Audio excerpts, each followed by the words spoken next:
healthy person, usually we listen one sound of intestine once 2-5 seconds due to peristalsis, contraction of intestine.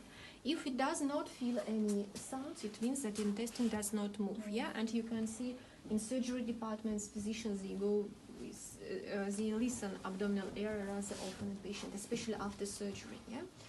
If it's rather active peristalsis, it can be in diarrhea, in first stage of ileus in patient, yeah. But in general, you place stethoscope in different areas, yeah, and you should listen these sounds.